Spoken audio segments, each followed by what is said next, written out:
Mbak Alawi tidak mempunyai satupun manuskrip. Saya kasih tahu, Mbak Alawi tidak pernah mempunyai satu manuskrip pun dalam catatan silsilah keturunan mereka.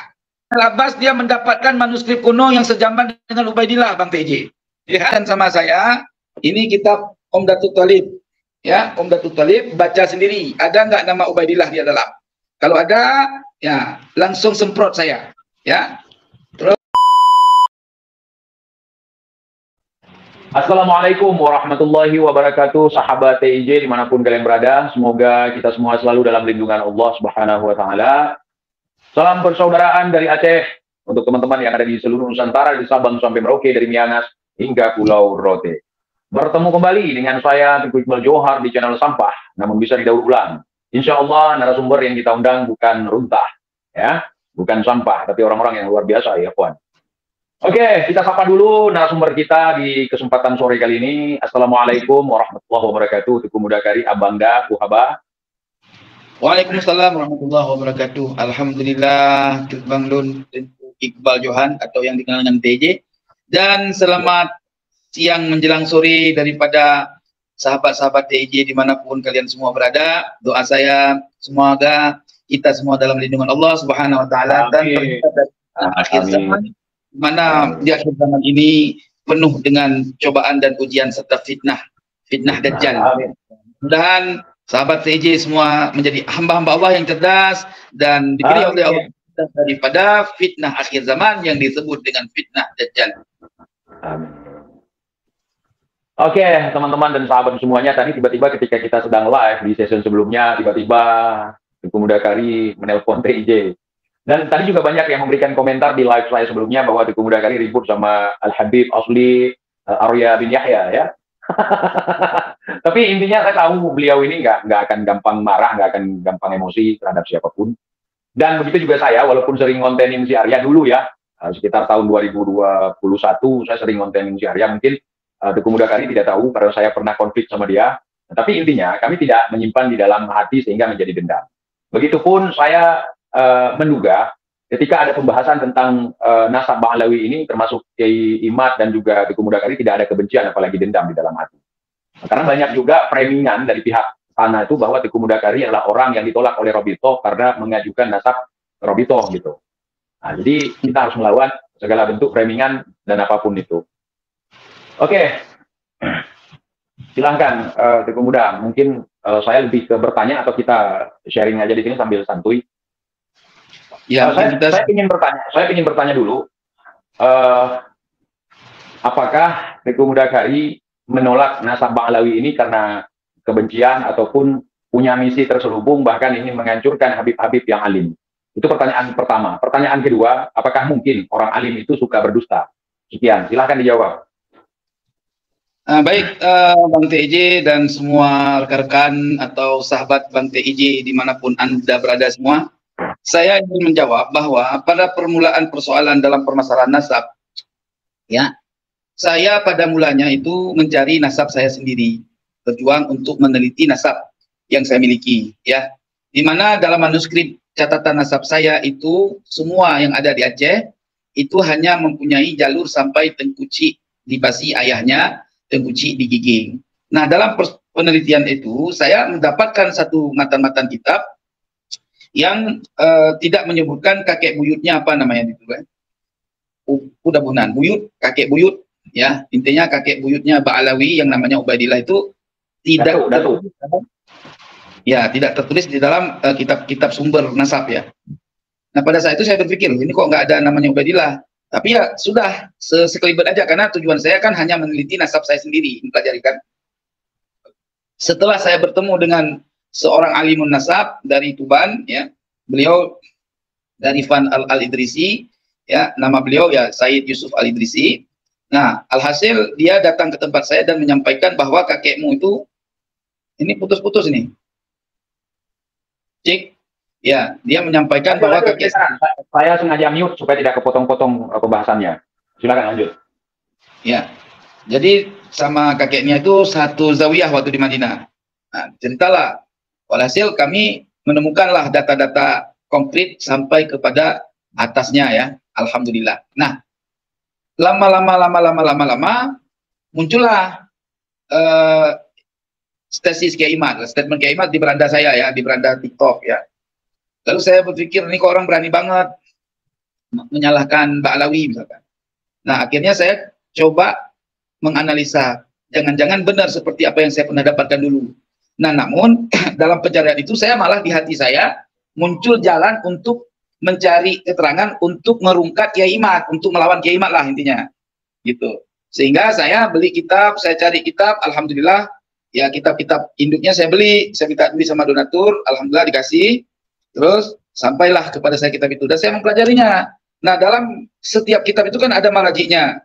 Nah, saya cari marajiknya, terus saya download marajik itu ya. Saya cari di internet, saya download, saya baca habis, dan alhamdulillah ada pendapat dari beberapa teman yang saya rahasiakan, dia mengirim manuskrip kuno, di antaranya ada 4 manuskrip yang saya miliki. Nah, dari demikianlah saya menjadi kuat dan kekeh bahwa Ubaidillah itu tidak ada dalam catatan sejarah ilmu nasab. Nah, namun pada waktu saya membela Kiai Imad itu masih ada perbedaan dengan Kiai Imad terkait statementnya. Kalau saya masih menganggap bahwa nasab Ba'alawi itu muqabil masyhur, artinya sah untuk dipandang secara pribadi. Secara pribadi dia boleh mengaku keturunan Nabi, tapi secara hukum nggak boleh, gitu loh. Namun lambat laun saya berdiskusi, berkomunikasi dengan Kiai Imad, ya Asadul Ahli Sunnah wal Jamaah atau Singa Ahli Sunnah wal Jamaah. Lalu sampai sekarang saya malah berbalik parah, artinya bertambah parah pemahaman saya sampai menyatakan bahwa Ubaidillah itu fiktif. Ya, udah sampai pada derajat Kiai Imad saya dalam penelitian. Nah, teman-teman, ya siapapun yang ada di seluruh Indonesia, ya, kalau sampai yang ingin mencari kebenaran, jangan mendengar sebelah pihak. Nggak usah juga dengar dan percaya omongan kami, ya, nggak usah. Tetapi yang paling penting dari apa yang ada, teman-teman semua di Indonesia ini, baik kiai yang sudah diberikan karunia ilmu oleh Allah Subhanahu wa taala, beli sendiri kitab, boleh pesan sama saya, ini kitab Umdatul Thalib. Ya, Umdatul Thalib, baca sendiri. Ada nggak nama Ubaidillah di dalam? Kalau ada, ya langsung semprot saya. Ya. Terus dalam kitab ini juga, ya, kitab Al-Mu'aqibin. Ini tua kitab ini. Ya. Kalau ada semprot juga muka saya. Ya. Terus kitab ini Asy-Syajaratul Mubarakah. Juga silahkan semprot saya kalau ada nama Ubaidillah. Ya. Terus kitab yang paling tua, kitab Tahdzibul Ansab, ya. Nah, ini Al-Ubaidali. Ya, kalau ada semprot dari kiri ke kanan atau dari kanan ke kiri bacanya, Ibu? Bacanya dari kanan ke kiri lah. Ya, jadi harus dikasih tahu juga supaya tidak salah nanti dalam membaca. Oke, ya. Ini mohon maaf saya potong sedikit. Ini kan sudah ramai nih terkait statement Teuku Mudakari di publik gitu. Sampai ada penggiringan bahwa Teuku Mudakari itu merupakan orang yang ingin masuk ke bagian daripada Wali Songo. Apakah punya keinginan seperti itu, menjadi terah dari Wali Songo? Oh enggak lah, kan setiap orang itu punya jalur nasab sendiri. Saya bukan kalangan nasab Wali Songo kan, secara kaidah nasab saya. Tapi setidaknya saya dipertemukan oleh Allah dengan keturunan Wali Songo, karena saya keturunan daripada gurunya ulama Wali Songo. Jadi Sunan Gunung Jati, torekotnya kepada torekotnya saya punya kakek, gitu loh. Jadi pada saat ini ternyata ini semua adalah rahasia Allah. Allah sendiri yang akan membongkar siapa Ba'alawi itu sebenarnya. Ya, berkat apa? Intinya cucu-cucu daripada juriat asli Nabi Muhammad SAW sudah mulai dibangkitkan oleh Allah, yang dari mulanya mereka dituduh palsu, dihantam, mereka nggak bisa bergerak. Sekarang mereka bergerak, gitu loh. Jadi hati-hati ya, orang-orang yang mendukung Ba'alawi palsu, hati-hati, karena yang mempunyai nasab asli sekarang sudah maju. Ya. Ba'alawi tidak mempunyai satupun manuskrip. Saya kasih tahu, Ba'alawi tidak pernah mempunyai satu manuskrip pun dalam catatan silsilah keturunan mereka. Ya, manuskrip tertua kalangan Ba'alawi, manuskrip tertua kaum Ba'alawi hanya berada di abad 9 Hijri. Ingat itu. Dan tidak ada catatan di atasnya yang sampai kepada abad ke-4 Hijri, nggak ada. Jadi kemarin ada informasi daripada Rumel Abbas yang membuat saya kaget. Dan saya deg-degan jantung saya, Bang TJ. Kata Rumel Abbas, dia mendapatkan manuskrip kuno yang sejaman dengan Ubaidillah, Bang TJ. Iya, Bang TJ. Hati saya bersupport jantung, ya Allah, Masya Allah, benar apa enggak nih? Ya kan? Ternyata waktu kita selidiki, Bang TJ, aduh Bang TJ, jauh panggang dari api. Kayaknya ini orang nggak pernah pergi ke sana, tapi ngomong-ngomong pergi. Gitu. Hasil kitabnya kitab download. Ternyata Bang TJ, kitab Al-Mustajjarul Hawi Asy-Syarif itu yang dikatakan abad keempat, ya, dari Abul Ghanaim, cucu daripada atau anak daripada Imam Al-Ubaidali. Ternyata kitab itu Bang TJ, ya, ditemukan ada tulisan orang yang menambahkan di abad ke-12 kalau nggak salah. Jadi abad 12 atau 13 Hijri lah. Jadi berarti ada tidak murni lagi. Tidak murni lagi. Sudah sama seperti kitab Abnaul Imam. Jadi ditambah oleh orang lain, bukan penulis dasar yang menambahnya. Gitu. Nah, kalau di kitab yang saya miliki ini Bang TJ, ya, ini ada kitab manuskrip Bang TJ. Ya, bisa dilihat Bang TJ. Ada nggak kelihatan Bang TJ? Kelihatan. Ini kitab Bang TJ, yang satu ini kitab Mustajjarat Thalib, tidak menuliskan adanya Ubaidillah. Ini juga kitab, ini lebih tua lagi Bang TJ. Inilah kitab manuskrip Tahdzibul Ansab. Ini yang manuskripnya Bang TJ. Tidak ditemukan. Ini juga ada nama kitab, ini Maktub Bahrul Ansab Al-Mustajjar Al-Kasyaf. Ini juga tidak menuliskan Ubaidillah. Cuman ada penambahan daripada muhakkik yang namanya Al-Murtadha Zabidi, dia menambahkan sendiri bahwa Ubaidillah anaknya Ahmad. Tetapi tidak sama sekali tertulis pada kitab kuno, kecuali penambahan. Itu kitab dari mana itu, Dekku? Halo? Di mana Bang Tito? Itu kitab dari mana itu antum dapatkan? Kalau yang ini kitab dari kiriman. Dari kiriman saya punya sahabat yang nggak boleh disebut namanya. Dia pernah sekolah di Mesir.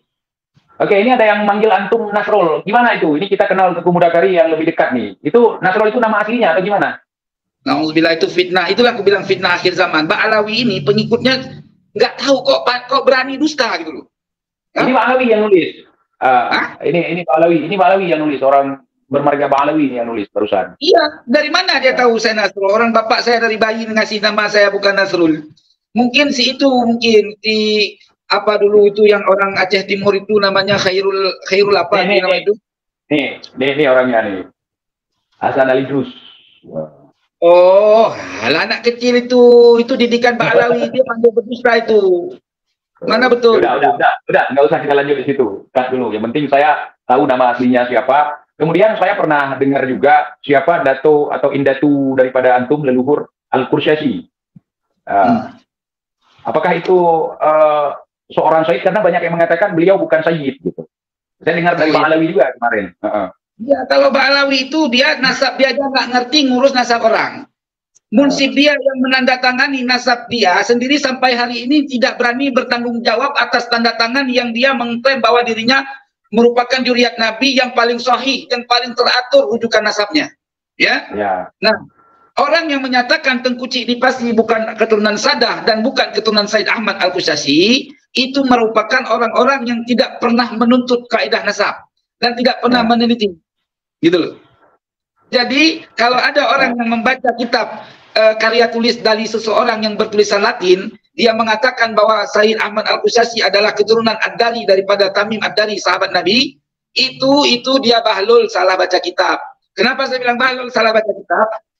Kalau dari jalur ibunya Said Ahmad Al-Qushashi, benar.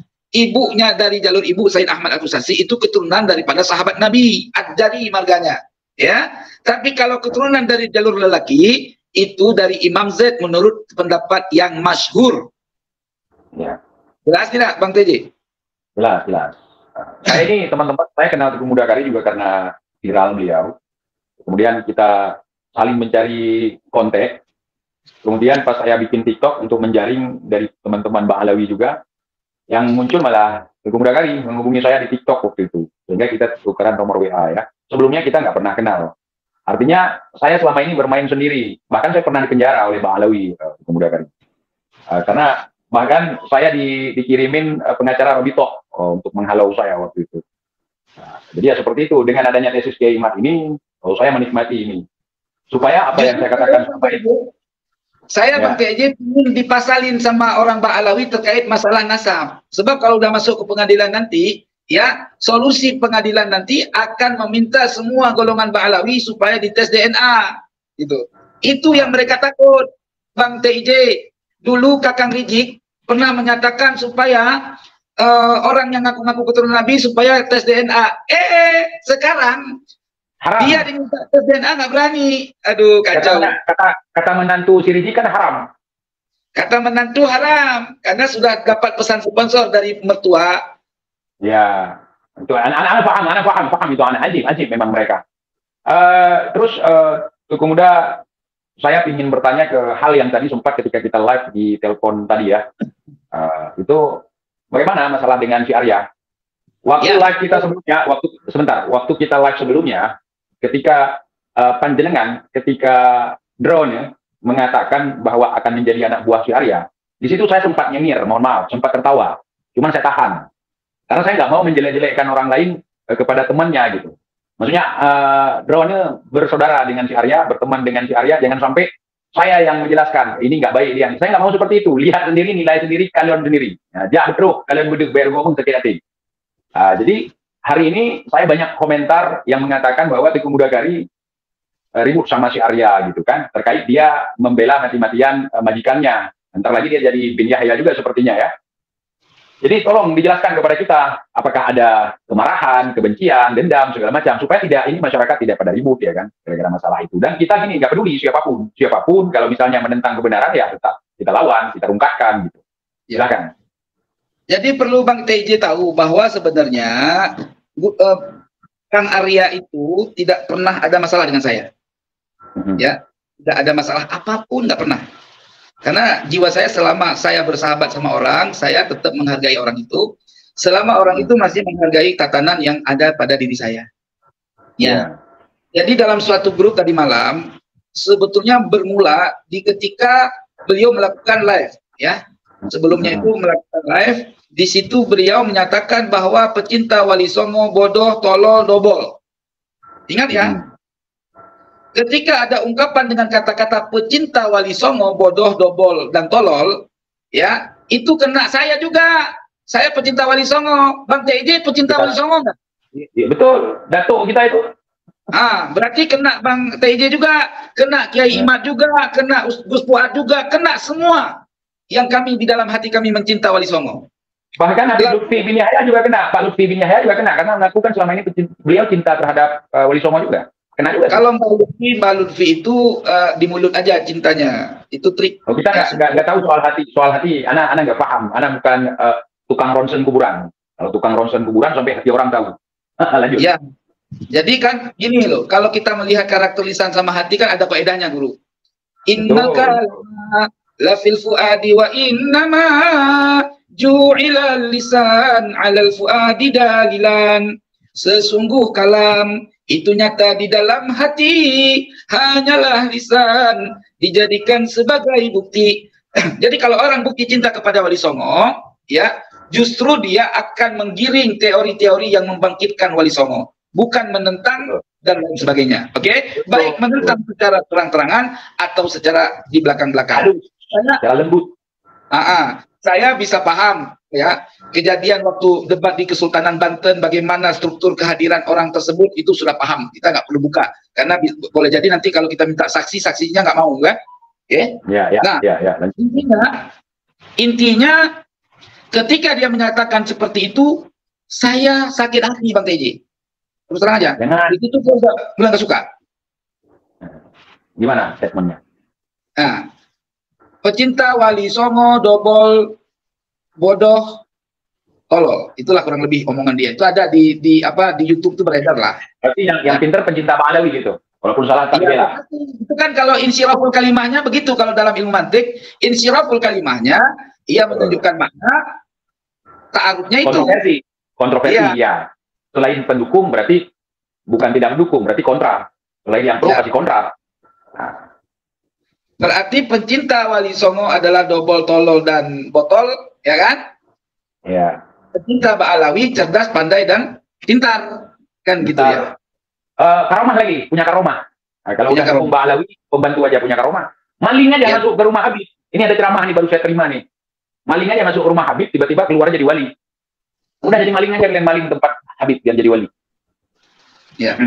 Nah, saya pendam rasa sakit hati itu Bang TJ karena saya melihat ada kebaikan dia kepada saya Bang TJ.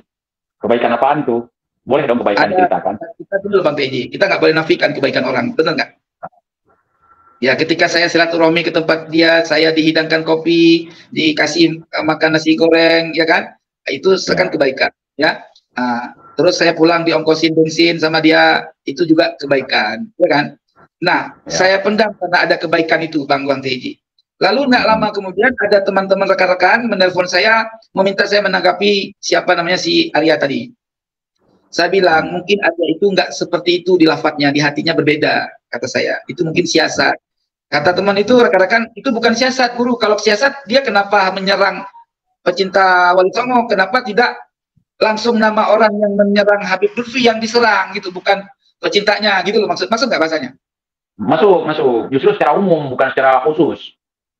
Jadi kenapa dia menyerang keseluruhannya gitu loh? Tidak sebagian orangnya yang dia tujukan gitu loh. Paham nggak? Ya, paham. Oke, saya bilang sabarlah dulu, nanti biarlah Allah yang menentukan saya melakukan tindakan, kata saya. Ya sudah, selesailah. Nah, tadi malam kebetulan dia mengeluarkan satu statement di dalam tulisan WA Group. Ya, WA Group Laskar NKRI Jabodetabek apa Jabodetabek tuh. Ya. Nah, ketika itu saya menjawab dengan voice gitu. Ya. Kalau coba saya lihat dulu, terkirim nggak tadi?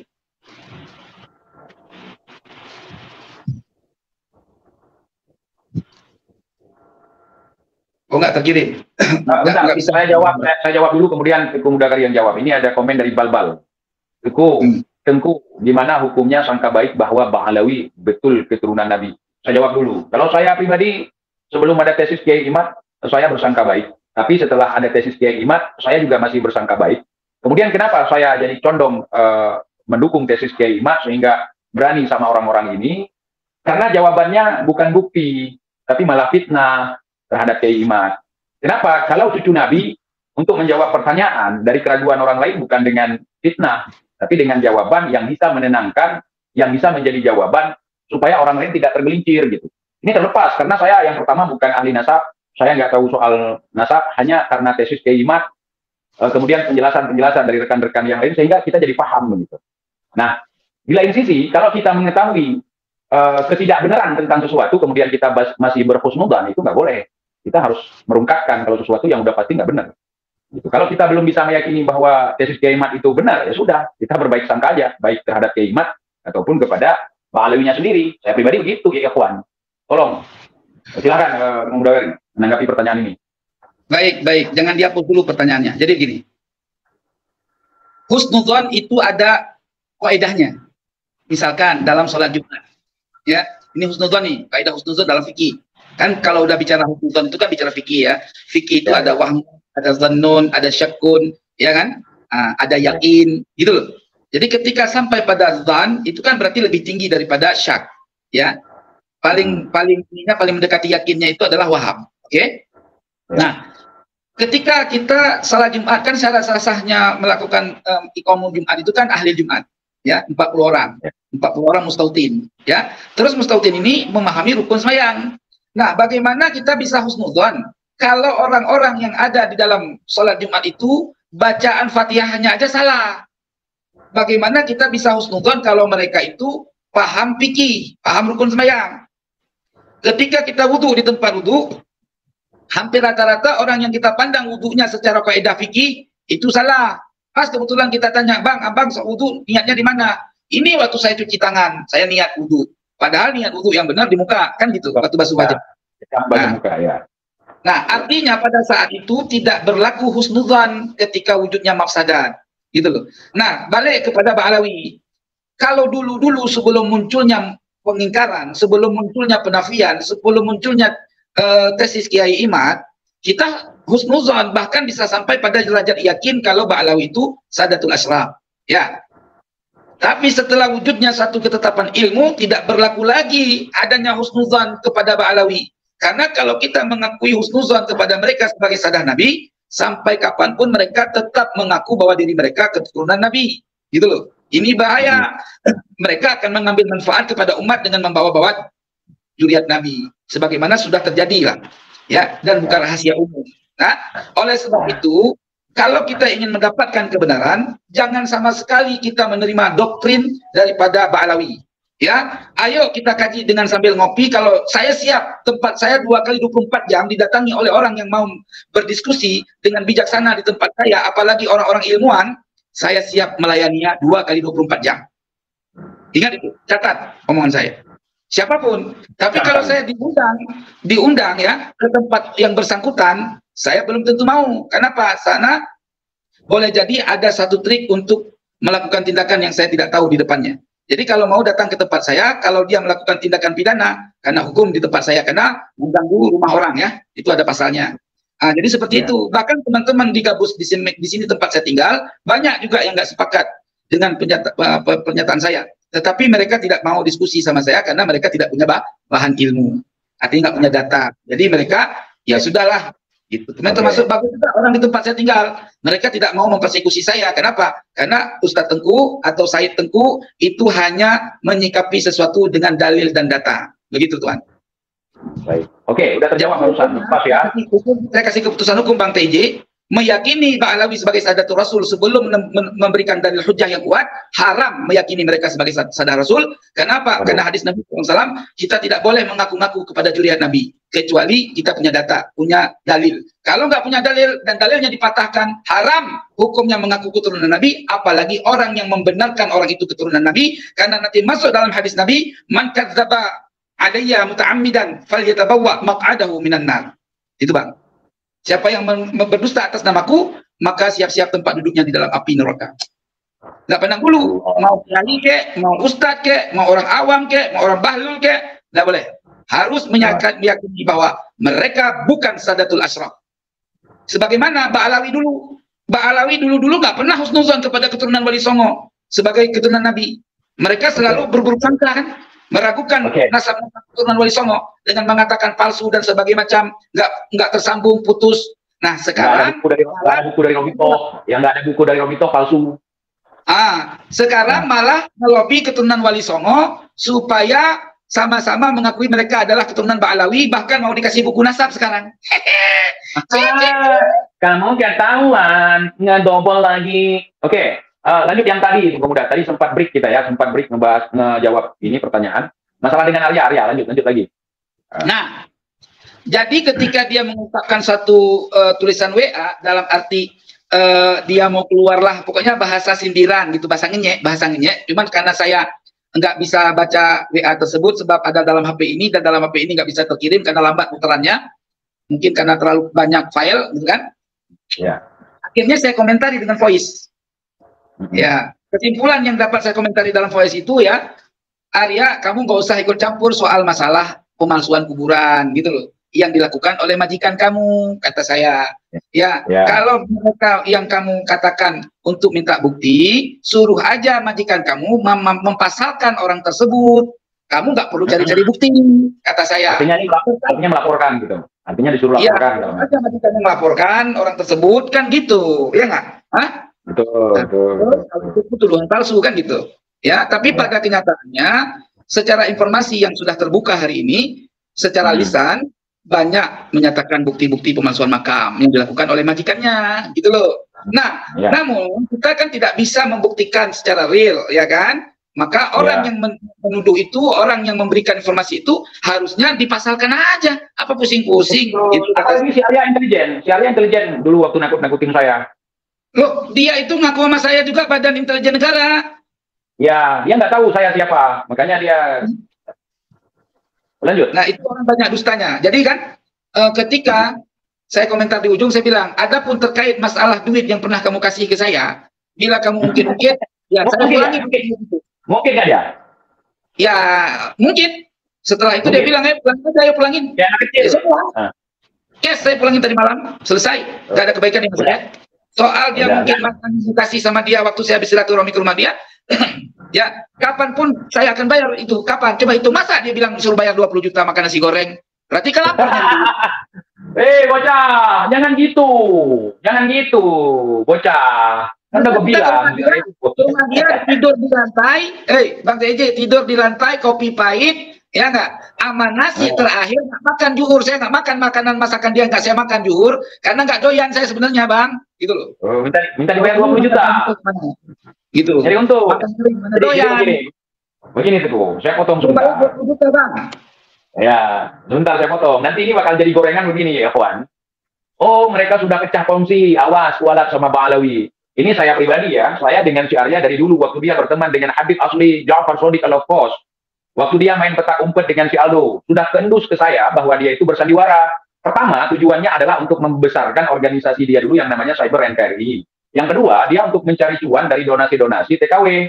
Bahkan ketika dia ingin menjebloskan TIJ ke dalam penjara, dia itu menggalang donasi 2 kali. Ketika saya dilaporkan oleh Bang Alawi dan berhasil digelandang ke Mapolda Aceh, dia itu euforia, kesenangan, seolah-olah itu upaya dia.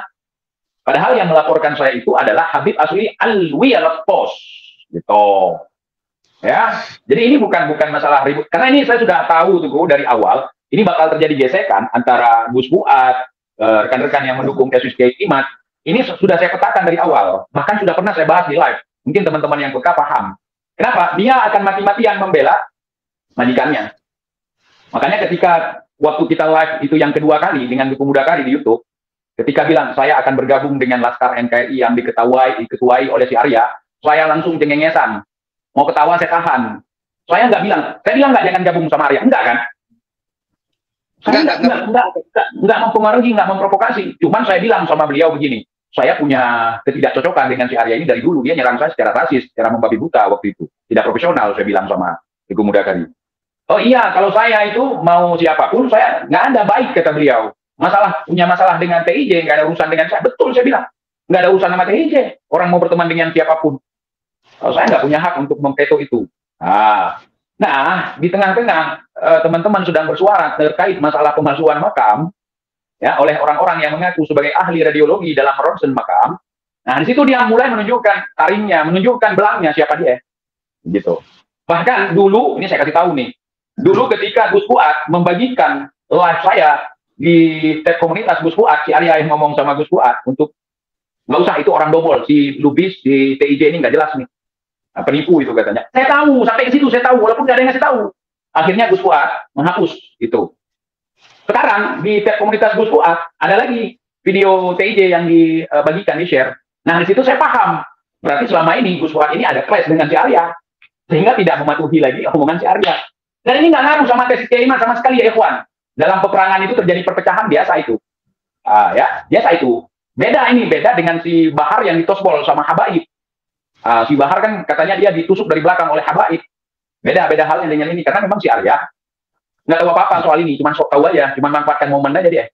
Lanjut, Tunggu Muda. Sama ya, jadi dia minta ulangin duitnya itu. Terus saya dihargai 20 juta gara-gara makan nasi goreng dia. Jadi saya ketawa. Saya bilang, kamu sudah lapar. Ya kan wajar dong saya bilang begitu. Kalau sudah lapar. Dia lapar, punya mobil merah. Iya, mobil ya, nggak tahu mobil dari mana itu kan, ya kan? Lanjut. Jadi saya bilang, kau lapar, kalau lapar kasih aja proposal biar aku kirim dana buat kau 20 juta gitu kan. Bikin proposal aja, ntar saya cariin deh. Kasihan saya gitu kan. Nah, akhirnya itu ya. Yang kedua, dia menyatakan bangun pondok pesantren. Ya. Saya ini orang pesantren, Bang TJ. Insya Allah kemampuan ilmu pesantren saya, walaupun tidak sealim orang yang alim yang lainnya, tidak akan ada orang yang menafikan bahwa saya itu pernah nyantri dan berak di pesantren menuntut ilmu daripada sanad ilmu kepada Rasulullah. Nggak diragukan soal kemampuan ilmu. Nah, jadi Bang TJ, kita kan di dalam otak dikasih pengetahuan oleh Allah, bisa mengetahui mana orang yang berilmu, mana yang tidak. Ya kan? Betul. Ya. Nah, saya melihat Bang TJ, ya, kamar mandinya aja nggak sesuai kaidah syar'i.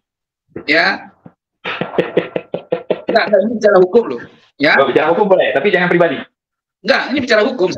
Ya kan, saya meninjaunya dalam hukum fikih, ya. Ya, boleh. Sholatnya itu terbuka lapang, jadi memungkinkan binatang kecil yang kayak ayam berak sembarangan tempat, cara bersuci itu nggak paham. Terus saya nggak pernah tahu dia bisa baca kitab.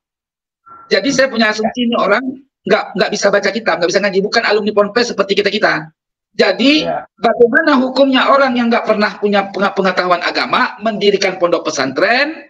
Hukumnya apa? Kalau bukan haram, gitu loh. nggak ada ilmu diri pesantren kan tipu-tipu bang. Ujung-ujungnya mah dari fulus memperkaya diri, bukan internya orang, bukan membuat orang jadi alim. Itu. Yang kedua bang, ketika dia menilai saya dari nasab saya, dia bilang saya Said palsu, bukan Said begini. Kacamata dia begini bang, ilmu dia. Kalau menurut tatanan pandangan dia, itu orang tidak berakhlak dalam pandangan dia, berarti menurut ilmu dia bahwa orang itu bukan Sayyid, bukan juriat Rasul. Jadi jadi menafikan nasab orang dengan cara pandang dia. Jadi kalau menurut dia baik, berarti orang ini juriat. Kalau menurut dia orang tidak baik, berarti bukan juriat. Begitu bang.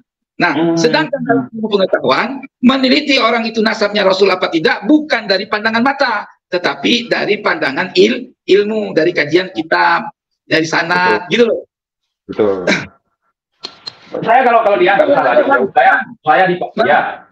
saya bangun subuh udah telat, memang karena tidurnya terlalu malam ya. Itu saya lihat, tak ada sholat subuh pun. Nggak ada. Kalau pesantren-pesantren kan, kalau di pesantren-pesantren itu waktu subuh kan bunyi kan, teng sholat subuh kan, ada sholat berjamaah, ya nggak? Ya ada. Ini ada kamar. Berjamaah subuh nggak ada, zuhur nggak ada, ya Allah. Belum lagi ngaji bang, ngaji aja nggak. Memang saya udah tahu mereka dari dulu. Jangankan untuk bahas yang lain, menyebut ribah aja dengan kata hibah. Kan lain lagi artinya hibah dengan ribah. Ribah itu ragu, ribah itu ngomongin orang kan. Hibah. Misalnya kita menghibah tanah, menghibah rumah. Ya, seperti itulah mereka. Jangankan si Arya, Habib aja ada yang nggak sholat subuh, molor sampai siang. Tidur di rumah orang, molor sampai siang. Jadi, habis kejadian itu langsung tadi malam dia live, dia buka buka wacana menjelek-jelekan saya dengan bahasa voice. Bang TJ, kalau saya orang yang suka menuntut orang Bang TJ, udah saya pasalin Bang TJ. Itu melanggar sebenarnya Bang TJ. Nggak usah, kayak anak kecil itu. Iya, saya bukan anak kecil, tapi dia kan lebih dari bocah. Dikit-dikit orang dituntut. Ini dengar nih, waktu dia nyerang saya dulu nih. Ya.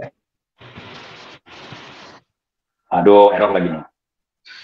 Selamat pagi, Assalamualaikum warahmatullahi wabarakatuh. Rekan-rekan, Indonesia ini sudah sakit. Jadi, stop, salah,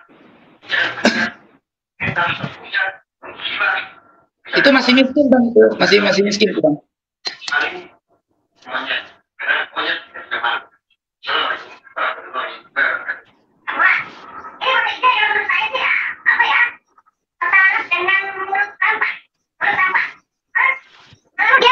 TJ itu bikin seolah-olah saya adalah pejuang. Apa yang mau diperjuangkan? Seolah-olah Anda mempunyai sebuah lisensi kebenaran. Seolah-olah Anda itu mau menjadi sebuah lisensi. Apa hak kamu, TJ? TJ, apa hak kamu? Seolah-olah kamu ingin tahu semuanya. Apa yang belum jelas kebenarannya, kamu tebarkan di media sosial, menabur kebencian yang tidak kamu ketahui yang sebetulnya. TJ, maksud aku begini TJ, kalau kamu memang rambutnya itu gondrong, gagahnya kayak gerantong itu kalau di film namanya Mak Lampir, ya tampan juga sih. Ya walaupun kecil-kecil. Maksud saya, mama ibaratnya kalau seandainya mukanya itu kayak sampah itu ya. Dia anti rasis katanya. Ya, kalau ngomong body shaming, rasis, macam tampan aja dia. Nah, dia pernah bicarakan, dia bilang dia bersumpah dengan nama Allah, biar cepat meninggal, biar cepat mati, walaupun matinya mati yang sadis, begitu segala macam. Dia munajat kepada Allah. Munajat dari mana? Munajat dari mana? Mau baca Quran aja pernah dengar dia baca Quran yang benar? Gimana baca Qurannya? Ya Allah bang, baca Qurannya. Coba suruh baca dah, nanti dibilang saya fitnah lagi. Ya, betul nggak? Seperti Sodik baca Al-Fatihah gini. Bismillahirrohmanirrohim. Alhamdulillahirabbil alamin. Ar-Rahmanirrahim. Gitu si Sodik. Al-Habib Afli Ja'far Sodik Al-Abbas. Pernah ngimamin sholat kita waktu dia datang ketemu TJ di Banda Aceh. Ini muka Arab, saya pikir ini lisannya gini banget gitu. Saya pikir ini bacaannya banyak salah gitu. Iyyaka na'budu wa iyyaka nasta'in. Aduh. Alhamdulillahirabbil alamin. Sampai ke situ. Kayaknya masih bagus kayak gitu deh, Bang. Kalau ini malah masih bagus itu. Kalau ini lebih parah lagi, Bang. Kebiasaannya Pompelin yang jalan. Anak Iqra, anak Juz Ammah baru bisa baca ya. Yang orang Iqra itu baru baca Fatihah gini. Bismillahirrahmanirrahim. Alhamdulillahirabbil Rabbil alamin arrahmanir rahim. Gitu, Bang. Ya sudah, kita gini. Ya kita bahas ini karena dia udah masuk ke ranah publik. Kalau nggak perlu tahu kita tentang dia. Nggak perlu tahu, Bang. Saya sangat berharap juga kalau Tuku Muda Kari bisa berbaikan lagi walaupun harus membayar 20 juta untuk makan tidur di rumah dia. Kalau misalnya kalau kekeh sekali saya yang akan mendonasikan untuk membayar itu. Jangan, Bang. Masa nasi goreng 20.000 jadi 20 juta, Bang? Riba lah itu, Bang. Kita bangsa Aceh, harga diri lebih penting daripada uang. Ya, tapi riba ya. Benar. Riba. Enggak, kalau dia ngotot terus, nanti bilang ke saya yang akan bayarin. 20 juta, kita bayar. Iya. Nggak ada kita ngutang, tenang aja. Pakai proposal, Bang? Nggak usah. Sama saya nggak pakai proposal. Jadi begini, ya Ikhwan, saya itu banyak dulu ketika konflik dengan si Arya ini, orang-orang yang pernah jadi donatur dia itu merapat ke saya. Dan bukti kedekatan dia dengan si Arya ini sangat kuat sekali, terlebih si Arya kelihatan menghormati ketika naik di live dia. Salah satunya adalah saudara kita dari Tionghoa yang bernama Bang Kris. Kalau nama di YouTube-nya Sky, Bang Sky ya. Nah, itu dari Tionghoa. Kemudian teman-teman TKW di luar negeri juga pernah mengungkap tentang pendawiran si Arya ini. Katanya untuk bangun pondok bambu lah, untuk memenjarakan TIJ lah, dan segala macamnya. Ayah, Sky Official, itu ada yang komentar. Betul, Bang Sky, Bang Kris itu. Dan banyak lagi orang-orang yang pernah gabung dengan cyber NKRI-nya si Arya. Gitu. Kemudian si Arya itu so intel katanya. Dikit-dikit nunjukin rencana cyber NKRI. Gitu. Bang, mohon maaf, saya potong sebentar, Bang. Dia bilang saya ini Wahabi, Bang. Oh, Wahabi. Masa Wahabi ngaji kitab kayak gini, Bang? Kitab Wahabi ini, Bang, ya? Kitab Wahabi katanya, Bang. Oh, Wahabi nggak terlalu parah. Kalau nggak tahu apa-apa tentang Wahabi, ngomong Wahabi. Dia nggak tahu kita tukang berantem sama Wahabi dulu. Habis Wahabi kita rungkatin. Sekarang kita lagi sama Mbak Alawi. Ini tugas kita untuk mengungkapkan kebenaran nasab Nabi. Nah, ini kitab Wahabi dibilang, Bang. Riyadus Shalihin, ya. Terus Iqadul Himam, ya. Kifayatul Akhyar, ya. Dan ini pedok ini uswatuna. Ini Wajah Hasyim Asy'ari, ya. Jadi dibilang nih, ada yang komen nih. Ada yang komen di lengkap nih, nasi goreng sepiring, kopi pahit segelas, 20 juta. Enggak, tambah tidur lagi di lantai, Bang. Penginapan, 1 malam di lantai. Tambah tidur di lantai. tapi ini jangan dibahas lah, karena memang sifatnya pribadi. Dan kalau untuk ilmu, untuk pengetahuan kita nggak apa-apa. Karakter orangnya seperti apa. Kalau saya udah jelas, sering membahas dia dulu. Udah paham sekali lah, di mana mereka kong gali kong di belakang layar, saya sudah tahu itu. Sudah tahu dengan orang si Aldo, sampai sekarang nggak ketemu sama si Aldo botak itu. Katanya mereka kan berseteru gitu. Pas TIJ ditangkap, jadi sepaham semua, satu aliran semua, senang sama-sama gitu. Jadi saya di sini ingin mengatakan juga kepada Tuku Muda Kari, kalau bisa perbaikanlah. Walaupun saya susah untuk baik dengan dia, karena dia lucu bagi saya itu. Mainan baru saya. Bang, kalau sudah menyangkut tentang pertama ya, kebenaran yang ditegah, dan saya ke mulut saya untuk bicara yang benar, orang itu adalah bagi saya munafik. Pangtibang, pengkhianat bagi saya, Bang. Ya, kalau di Aceh namanya Ramasami nama asli dari Pangtibang. Jadi saya nggak bakal mau berkawan sama orang-orang kayak gitu, karena otak saya akan tervirus. Saya nggak mau bersih, saya mau otak saya bersih. Maka saya langsung melakukan tindakan. Beda dengan Kiai Iman. Ya, Kiai Iman itu orang yang Masya Allah ilmunya tinggi, terus orangnya sudah menjaga banyak hal gitu lah. Ketika dia dihujat dia nggak menjawab. Tapi jangan samakan saya dengan Kiai Iman. Saya punya gaya saya sendiri yang saya nggak akan ikut gayanya Kiai Iman. Walaupun beliau guru saya udah ikrar beliau Kiai Iman itu guru saya yang membuka peluang bagi saya mengetahui banyak hal terkait nasab Alawi. Ilmunya sangat tinggi, ya. Jadi jiwa saya ketika saya dihujat saya lawan. Kenapa? Diam ketika kita dijelekkan, tidak memberikan rekomendasi atau jawaban, itu tandanya kita membenarkan fitnah itu, Bang. Ya. Sebagaimana sejauh ini rekan-rekan yang lain gimana? Lanjut dulu. Ya, sebagaimana terkait masalah nasab ini, ya. Ulama LBMNU atau siapapun ulama itu, baik dari tingkat langit sampai ke tingkat bumi, ya dari tingkat bumi sampai ke tingkat langit, itu diam tidak mengomentari terkait Ba'alawi, maka tanda ulama-ulama tersebut setuju atas statement Kiai Imad, membenarkan. Karena orang membenarkan itu bisa dengan karakter, bisa dengan diam. Maka ya, diam tandanya membenarkan statement Kiai Imad. Disebut dalam kaidah usul disebut dengan ijma' sukuti. Ya, seperti diamnya Nabi menandakan setuju. Ya, abang TJ diam-diam pandai sangat lah. Walaupun saya orang Mojok bukan orang pondok ya harus tahu lah.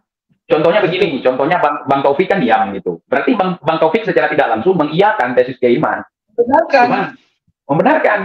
Artinya bantahan malah dikirim orang-orang yang tidak berkompeten dalam hal nasab. Contoh misalnya yang harus bertanggung jawab terhadap pembahasan tesis Kiai Imad, yang membantahnya adalah pihak Robito sendiri gitu. Bila perlu dari Bang Taufik sendiri, jangan diam, jangan malah bilang kentut, malah bilang jangkrik. Nah, di situ dia secara tidak langsung mengiyakan, setuju dengan tesis Kiai Imad.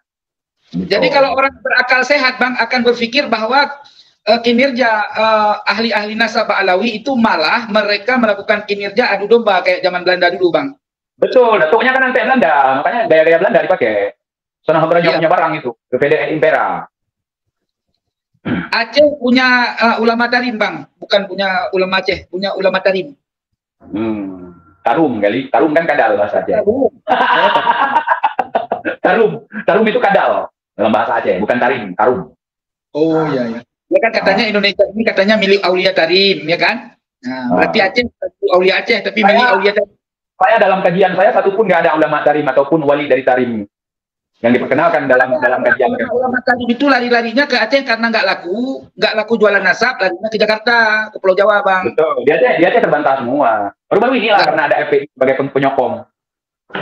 Ya, karena ini Jubang tanggung jawab kita semua, baik saya maupun Jubang terkait ke Aceh ini masalah penyebaran ajaran mereka itu harus kita halau. Saya sudah membentuk tim di Aceh untuk mengawasi itu, cuman terselubung, tidak bisa di-up.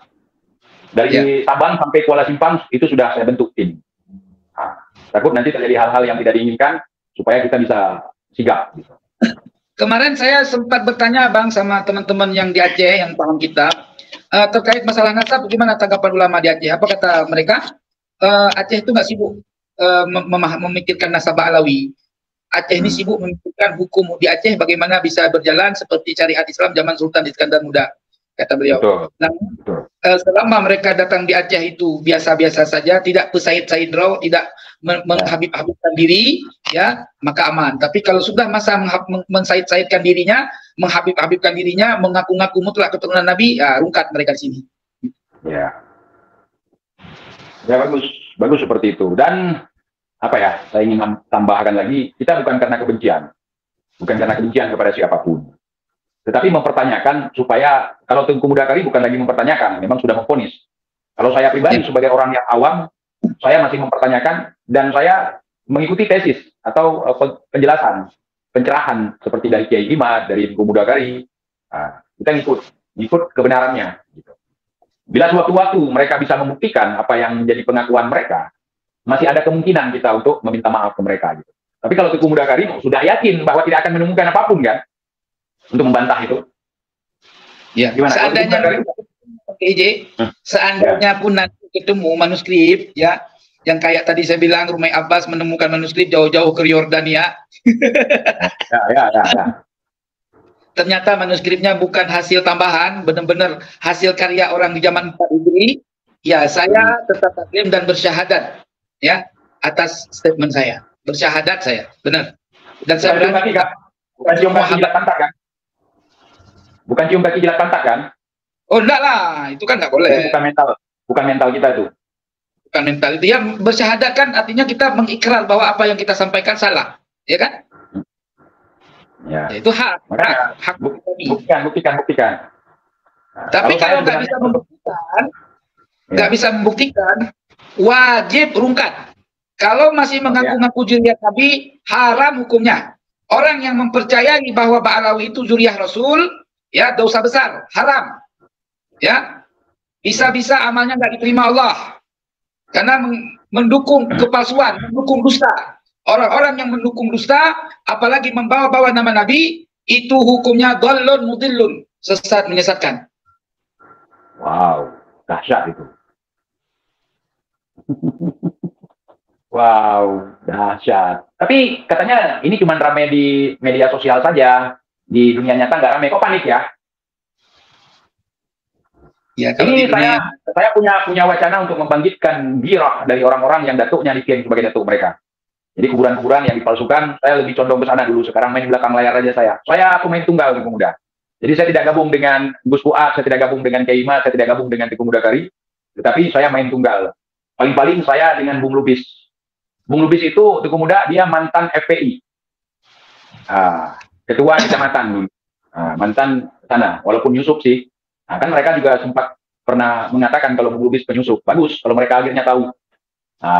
Jadi Bung Lubis dulu nyusup ke FPI, kata mereka ya begitu. Dan kita mengakui itu. Akhirnya sudah tahulah permainan mereka seperti apa. Gitu. saya juga dari bahasan. Saya juga dulu Bang TJ, sebelum baiat NU, ya, saya dulu itu termasuk simpatisan ini FPI. Tapi saya tidak struktural, saya simpatisan. Tapi gara-gara ceramah Kang Rijik, ya, dia bilang damainya Aceh atas berkat dia. Saya tahu ini dusta. Wah, habis saya nggak mau lagi. Justru saya berbicara. Dan yang paling menyedihkan begini, Teguh Muda. Dia misalnya tidak termasuk Bang Alawi, karena berhubung dari dulu dia diklaim sebagai Bang Alawi, sehingga dia menganggap datuk dia Bang Alawi. Padahal dia asli, keturunan dari ini. Tapi karena condong sudah diklaim Bang Alawi, akhirnya dia nggak bisa ngapa-ngapain. Akhirnya sekarang jadi sama saya jadi agak renggang sedikit, karena saya mendukung tesis Kiai Mat. Kenapa saya mendukung tesis Kiai Mat? Karena ada banyak hal di situ yang terungkap, termasuk pemalsuan makam, bukan hanya kuburan, bukan hanya nasab, bahkan kuburan. Itu akan berefek kepada pembelokan sejarah. Gitu. Seperti di Aceh. Di Aceh mereka apa yang mereka bilang? Ya, karena ada Habib yang masuk ke Aceh, Bang Alawi, hutang daripada Kesultanan Aceh itu dibayar oleh Habib. Dibayar ke Inggris katanya. Sedangkan kita tahu tanah Aceh itu dari dulu tanah yang kaya. Emasnya, ladanya, sumber rempahnya, jalur perdagangan, jalur sutra. Itu dari dulu Aceh kaya, punya kapal-kapal besar. Kalau memang Sultan punya hutang, tinggal jual kapal aja satu. Pesawat agak punya emas. ada dibeli buat kemerdekaan, Bang. Bukan rahasia umum itu. Nggak usah jauh-jauh lah. Kalau Datuk Bang Alawi bisa menurunkan rantai emas dari langit. Mana rantai emasnya? Tapi kalau Datuk kita, itu ada di atas Tugu Monas, 28 kg. Sumbangan daripada Tugu Markam. Dan berikut tanah juga, Bang. Bukan Pembebasan lahan Senayan. Bukan cuma kapal terbang, Bang. Ada kapal laut sebagai armada laut pertama Republik Indonesia yang dibeli dari kapal bekas Uni Soviet.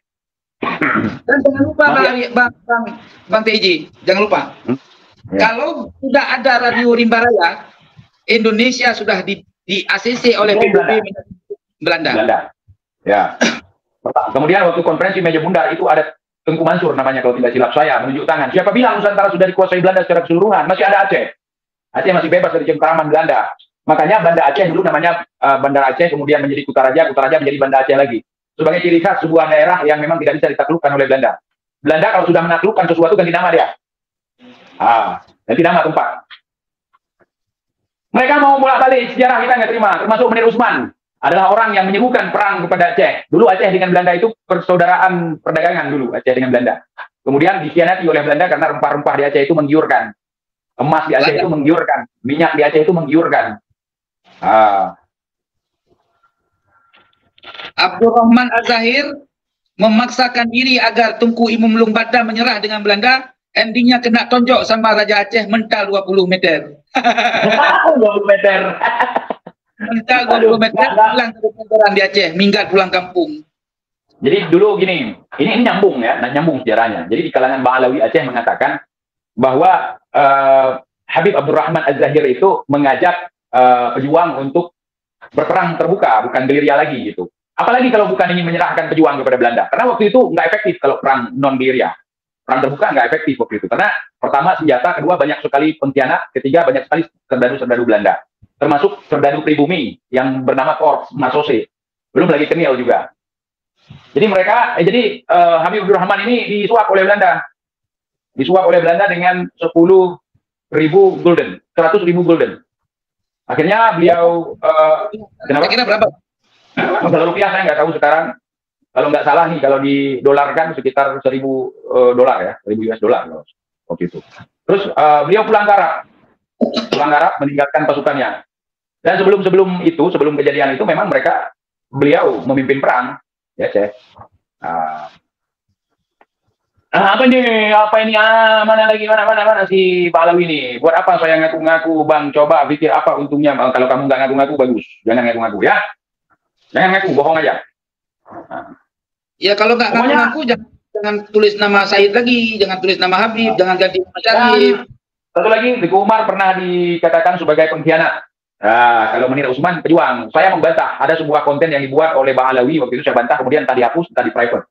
Saya bilang Teguh Umar bukan menyerah, tapi bersiasah, dan ending daripada siasahnya, beliau bisa menggondol senjata Belanda dan juga uang golden Belanda, saya bilang gitu. Dia mau memframing Teguh Umar pernah menyerah ke Belanda, kemudian menjadi pengkhianat. Tidak demikian ya, kawan, ya. Itu bersiasah, dan ending siasahnya jelas. Beliau menjadi pahlawan di Negara Kesatuan Republik Indonesia sebagai pahlawan nasional. Walaupun gelar Johan pahlawannya pemberian Belanda. Begitu ya, kawan. Kalau menurut Usman, masuk enggak? Yang parah lagi, Imam Bonjol diakui sebagai bin Syahab Ba'alawi. Oh ya, begini ceritanya. Bin Syahab, nama asli dari tuanku Imam Bonjol adalah Muhammad Syahabuddin. Syahabuddin dengan Syihab jauh, jauh. Tapi kalau yang musuh, kalau yang PKI, Aidit, hanya beda huruf T doang. Itu bukan Ba'alawi. Tapi pertanyaan aneh, kenapa di saat setelah terjadi pergolakan G30 SPKI, berbondong-bondong keturunan Ba'alawi bermarga Aidit menghilangkan marganya. Kenapa? Kan bukan Aidit yang itu. Ini Aidit, yang itu Aidit. Pakai kalkalah lagi. Aidit. Bang TJ, setelah kejadian 30 SPKI, setelah kejadian rungkat PKI dan dipegang pemimpinan oleh Soeharto, semua kaum Ba'alawi tidak pernah membuat KTP-nya dengan nama Sayyid Habib bermarga Asgaf Al-Haddad, nggak ada. Semua namanya Faisal bin Abdurrahman, gitu aja. Nggak ada mempergunakan marga di belakangnya. Kemudian setelah Lengser Soekarno baru muncul ada lagi marga-marga. Ini salah satu yang harus kita pelajari, apa di balik ini. Betawi nggak ada dikenal zaman-zaman Soekarno itu dengan panggilan Habib, tapi Wan. Ya, Wan Abud. Sekarang muncul Habib. Ya, dulu tahun 97 saya ke Jakarta nggak pernah nemu Habib juga. Walaupun makin kesini makin nampak. Saya tanya nih, kata mereka yang PKI ini kan membunuh Habib. Antum yang lebih tua umurnya dari saya mungkin. Pernah dengar nggak Habib yang dibunuh oleh gerakan 30 September Partai Komunis Indonesia? Habib siapa namanya? Habib Panjaitan. Itu bukan Habib lah. Aduh. Oh gitu. Tapi kalau yang jadi PKI ada Habib. Kalau di Kalimantan ada dua yang terkenal. Yang pertama bernama Fakhrul Barakbah. Yang kedua namanya Sofyan Barakbah. Dan yang paling terkenal duta siapa namanya? Dipa Nusantara. DN, Aidit. Aidit. Tapi kalau dipermasalahkan masalah huruf, berarti Asgaf salah dong. Seharusnya Asgaf kan? Kaf jadi G itu. Terus satu lagi, Semit nggak ada marga Ba'alawi Semit. Yang ada Sumait. Tuh. Ada nggak marga Ba'alawi Semit? Nggak ada. Kalau Sumait ada, berarti si Bahar bukan Ba'alawi, PKI berarti. Aduh. Kalau yang PKI pakai T, beda huruf. Kalau yang Ba'alawi pakai dal, pakai D ya. Aidid. Kalau yang itu Aidit. Beda ya. Beda ya kawan, beda. Gimana ente? Bang TJ, ada satu hadis riwayat Imam Bukhari. Di situ pada permulaan matan hadis Imam Bukhari disebutkan, sesungguhnya Allah tidak akan mencabut ulama di antara kalian. Hanya saja Allah akan mencabut ilmu yang ada di antara ulama itu. Sehingga dengan dicabut ilmu sebab wafatnya ulama. Maka nanti kalau sudah wafatnya alim ulama, maka orang-orang bodoh akan mencari ulama di antara mereka. Sehingga mereka akan mengangkat ulama-ulama sehingga di antara mereka akan mengangkat orang-orang bodoh di antara mereka menjadi ulama. Lalu dia bertanya kepada orang bodoh itu terkait hukum. Maka Nabi menyatakan orang itu akan menjawab satu hukum yang sesat dan menyesatkan. Jadi hari ini banyak orang yang nggak pernah nyantri, mereka justru eksis di dalam dakwah. Mereka membangun pondok pesantren untuk memperkayai diri mereka, banyak santri, tetapi yang diajarkan di dalam pesantren itu hanya nyanyi saja. Marhaban ya nural aini, marhaban, marhaban. Bagus. Ya, Tapi ada yang keren lagi, ada yang keren lagi. Apa? Ada yang bikin pondok dari jual jigong, minta sumbangan, bahkan membuat royalti untuk video-video yang di-upload oleh orang lain. Di situ di pondok dia ada kudanya, ada burung-burung yang terbang segala macam. Tapi giliran baca kitab malah sungsang dari kiri ke kanan. Itu ulama apaan itu? Hah? Ulama apaan? Masa ulama baca kitab dari kiri ke kanan? Sekarang itu proyek agama itu lebih meyakinkan, menggiurkan. Karena kenapa? Kalau misalnya kita jadi pejabat, kita buat orasi politik, janji politik, kita harus mempertanggungjawabkan di dunia. Tapi kalau berpura-pura jadi ulama, nggak ada yang akan mempertanyakan nanti paling di akhirat.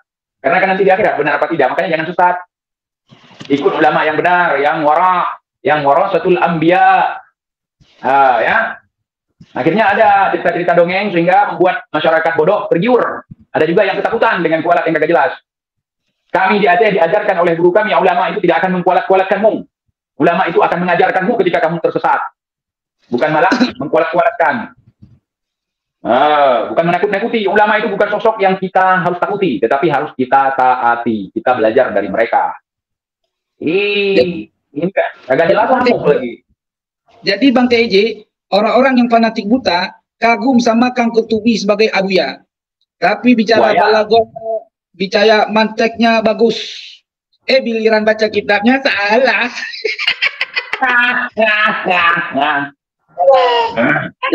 Ada ustadz baru muncul di Aceh, ya, yang dia menjadi terkenal gara-gara nebeng sama FPI, ya.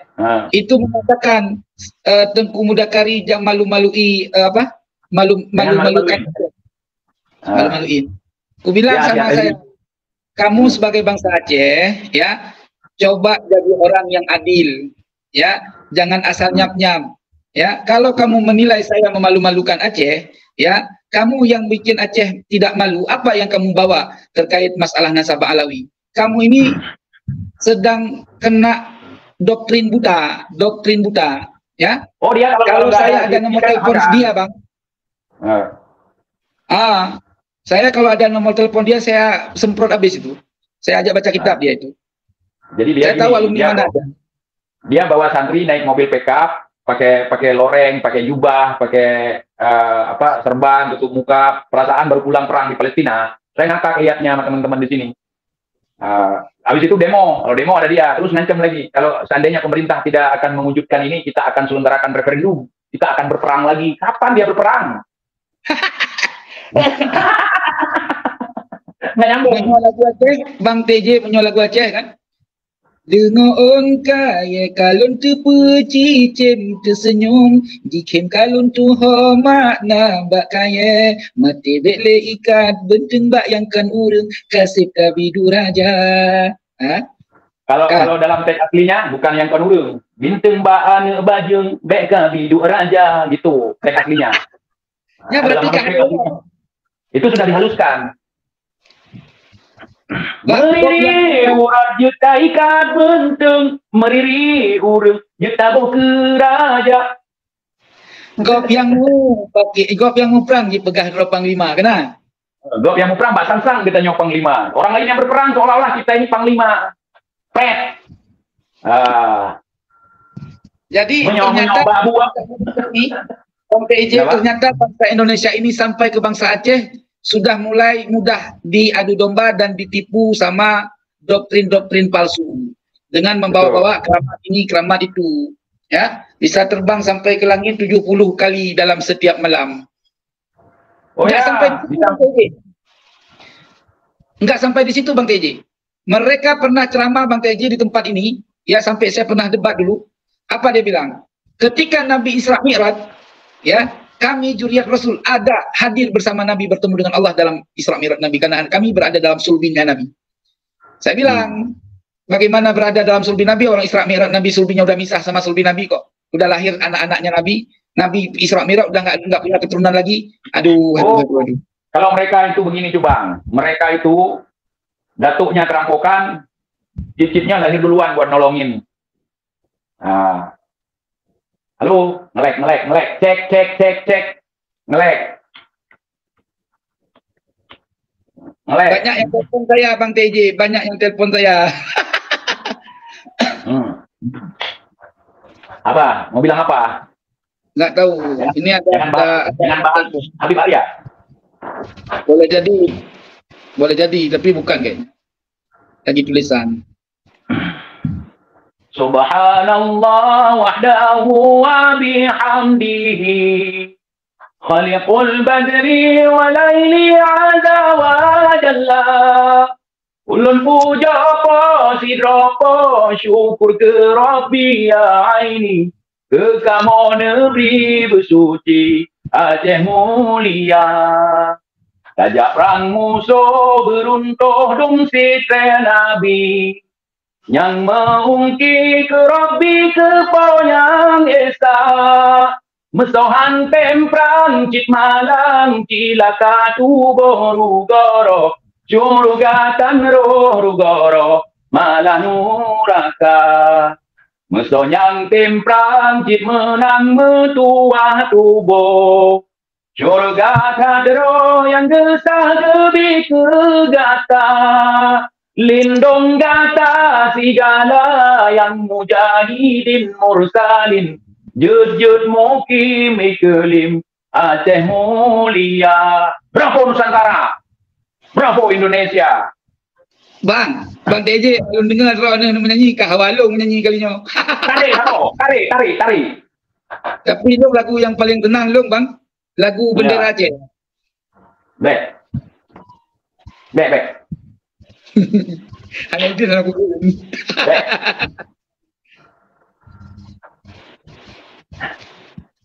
Dan lagunya bang, yang enggak bang, lagunya, no. Lagu po. Hitam putih pemata. Lanjut lagi jangan aku. Dalam hudip dunia nyata duh takalan getanyo metanom dengan dosa ketutup dalam hati tanah letuh kamati menanlah hidup takalan rupa kadulam udip harum dengan riba warna hitam putih bak mata ketutup dalam hati tanah kasih sayang dumbala Tuhan sadar gata. Allahu Akbar. Ref. Kasih sayang Allah, kasih sayang Nabi, kami dalam hudip kebahagiaan menyodohnya memada ke syurga. Tentai oh kamate azab nunaka terasa. Ya, alhamdulillah ya kawan. Takbir. Jadi Bang TJ, Tim TJ, dalam pertemuannya ulun tuan terhibur dari Takit Ule, terhibur lepaskan. Jangan ditahan-tahan, lepaskan. Kita berbagi dengan teman-teman semua. Aku kalau melihat Bang TJ, sakit kepala jadi hilang Bang TJ, saking menghiburnya. Ya Allah. Apalagi diajak live di sini dari tadi malam, aku mau telepon Bang TJ dari tadi malam. Kebetulan tadi siang saking ingin bercurhat dengan Bang TJ, maka saya telepon Bang TJ. Ya salam. Bang TJ, aku belum sempat kirim pesanan Bang TJ. Ini udah aku siapkan Bang TJ. Oh, nggak apa-apa. Simpan aja dulu. Ada pesanan lagi. Jadi ada yang untuk yang mengamanahkan hadiah kepada saya. Terima kasih banyak. Terima kasih banyak. Mudah-mudahan Allah akan membalasnya. Belum dikirim, belum nyampe kemari. Itu masih ada lagi Bang TJ minta nomor Bang TJ, saya nggak kasih kalau tanpa izin kan. Kenapa? Minta dia mau kirim rokok ini Bang TJ buat Bang TJ. Udah dikirim belum? Enggak, kalau rokok jangan. Saya nggak bisa ganti rokok. Saya kalau untuk rokok nggak bisa campur sedikit pun walaupun sebatang. Saya kalau udah campur rokok udah batuk. Berarti kalau dia kirim buat aku aja Bang TJ ya. Silakan. Kalau misalnya beliau ada, bilang aja gitu, biar Teguh Muda Kari aja yang menggantikan saya. Kalau rokok saya nggak bisa campur. Ya, kalau saya campur rokok, batuk saya. Walaupun rokok lebih mahal dari rokok ini. Misalnya 55. Nah, 55 saya nggak bisa, walaupun lebih mahal dari ini. 80.000, 70.000 di sini satu bungkus. Ilegal itu. Jadi nanti ke depan ini akan gempar lagi Bang TJ. Akan gempar satu kejahatan dilakukan oleh Bani Ba'alawi. Oknum ya. Kalau saya lebih fokus ke kuburan dulu. Saya lagi ngincar yang di Aceh ini. Saya udah ngomong sama teman-teman beberapa, saya lagi sosialisasi masalah itu. Ini kan ya, coba Tengkuci di Anjung, Bang. Tengkuci di Anjung ya, itu sudah belum, bukan Balfakih itu. Nanti kita ini kan dulu. Ini lagi di Jogja dulu, teman-teman di Jogja mungkin sudah fokus ya. Kita belum di sini. Ya, Aceh sekarang lagi lagi narik manuskrip yang tersimpan di masyarakat, lagi dikumpulkan ya, melalui Tengku Al-Ghifari ini dari Aceh, Losmawi. Siapa? Al-Ghifari, Losmawi. Bukan? Empat Nucan. Bukan. Kan belum. Pas. Enggak, itu baca itu. Itu emoji, enggak baca. People sering anjir baca lu ke urung gede. Itu nih anjir dapat taruh dia. Itu bukan, itu emoji. Jadi kalau di StreamYard ini enggak kebaca emojnya. Oh. Jadi untuk depan ya. Ada beberapa makam yang memang tidak bisa disentuh oleh Bani Ba'alawi karena mereka tidak sanggup mengubahnya. Tapi ada satu makam yang tidak terpelihara, mungkin karena keluarganya atau karena keturunannya nggak ada di Aceh. Nah, itulah makam Tengkuci di Anjung yang harus kita teliti sebenarnya dari fan mana dia. Ada satu lagi terisolir juga. Ini sudah kami tutup sekarang. Kalau dulu banyak yang datang ziarah, ini udah kami tutup. Di Pasai ada sebuah makam udah kami tutup. Itu berada di tengah-tengah rawa. Rencana mau dijadikan objek wisata juga, tapi tidak diizinkan oleh saudara kami di sini. Mengajak untuk tutup aja. Apa ingin di Ba'alawi lagi? Nggak tahu juga sih, nggak tahu. Cuman ditutup karena itu sudah tua sekali tuh. Sebelum Ba'alawi masuk ke Nusantara ini udah ada itu. Ada pertanyaan-pertanyaan lain di tapping Bang TJ? Di tapping pertanyaan untuk sementara belum ada. Orang ini sebenarnya mau nanya soal si Arya. Menurut saya nggak terlalu penting juga bahas dia. Apa yang ingin ditanyakan tentang si Arya Habib? Udah jadi Habib dia Bang ya? Kalau menurut saya dia udah jadi Habib. Dia keluar katanya dia anak pahlawan Bang. Dia keturunan wali apa? Siapa namanya? Sunan apa? Keturunan Sunan apa katanya? Nggak tahu kalau soal keturunan, tapi dia bilang dia keturunan pahlawan yang ngelawan Belanda, Bang. Oh, ya. Kalau kita bukan. Ya, yang pahlawan dia. Kakek kita mana terdaftar ya? Ya, karena kakek kita bukan pahlawan Indonesia dulu. Pahlawan Aceh. Ya.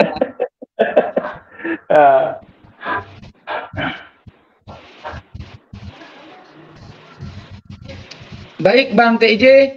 Mungkin sudah siap, insya Allah kita jumpa lagi. Insya Allah ta'ala. Sudah 1 jam 34 menit. Oke teman-teman, dimanapun kalian berada, salam kenal. Ini ya bangga kita, Teguh Muda Kari, dengan channelnya Nahnu TV Aswaja. Kalau berkenan silahkan, kalau nggak usah, nggak ada pemaksaan di sini. Dan saya berharap kepada Teguh Muda Kari, sampai ke depan nanti, jangan ada penggalangan donasi di channel YouTube. Kalau bisa. Kalau nggak bisa. Coba ulang, coba ulang, sekali lagi belum dengar. Saya menghimbau kepada Teguh Muda Kari, agar kalau bisa, sudikirannya, jangan sampai ada penggalangan dana di YouTube. Oh gitu, baik. Mudah-mudahan amanah Bang. Ya kalau misalnya di belakang layar seperti apa untuk kebutuhan umat, ya nggak ada masalah. Maksudnya begini, jangan untuk kepentingan pribadi. Tapi kalau untuk kepentingan orang banyak nggak apa-apa. Nah.